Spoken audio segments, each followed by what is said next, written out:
Dante's Boxing Nation, what's going on, guys?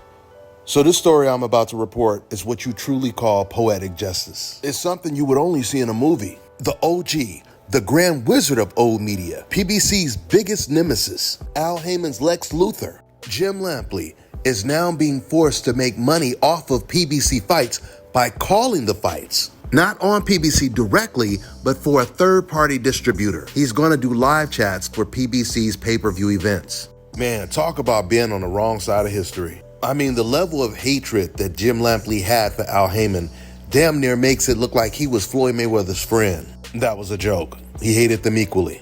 The only difference is he knew nothing about Al Heyman, never met him before. The only thing he knew is he was the same color as Floyd Mayweather. Very powerful, had a lot of money, and was Jim Lampley's biggest threat. At least that's the way he saw it when it came to HBO. And Jim Lampley predicted that PBC would go out of business the first year they even got into the boxing business. Sports Network. For the last 3 months of 2016, there are no scheduled PBC shows. If PBC disappears, there'll be an urge to see that as a devastating loss. In truth, it was predictable. But it turns out part of his prediction was right, because he was right about a boxing organization going out of business. He was just wrong with which one. It turned out to be the network that Jim Lampley was working for that would go out of business a year after Jim Lampley prayed for PBC's downfall. Like I told you guys before, Jim Lampley, he's the OG. He was the first member of old media that started to push the propaganda that PBC was going broke and they would shortly be out of business. So now that HBO's ship sunk to the bottom of the sea, Jim, he swam over there to the PBC ship asking for them to throw him a rope. Now, Fight Hype, they interview Jim Lampley frequently. How about asking Jim Lampley some real questions that the fans really want answers to? Like, you predicted that PBC would go out of business within a year.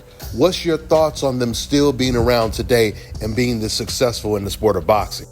There's no way a question like this can be ignored if, once again, Jim Lampley is going to make money calling PBC fights. That's all I got for now, guys. I'm on to the next one. Let me tell you guys about Issa Israel Law Firm. It is a full-service legal practice based in Denver, Colorado, an emerging hub for combat sports and high-altitude training. If you're a fighter inside or outside of the ring and you need a law firm you can trust to fight for you, visit thefighterfirm.com or email help@iilawfirm.com. Legal representation is usually limited to plaintiffs or defendants in Colorado, but iFirm can help anyone in the world with trademarking their business name, logos, and U.S. immigration issues. This brother has been my attorney for a while and helped guide me through all kinds of business and civil issues, so make sure you guys go to thefighterfirm.com. All right, now check this out, guys. If you're looking to repair eczema scars, burns and bruises, dark spots and blemishes, fever blisters, diabetic ulcers, this right here is the perfect product for you guys. It's called LO Key Face and Body Oil. Athletes and top-ranking boxers, they're also using it after training to reduce swelling, inflammation,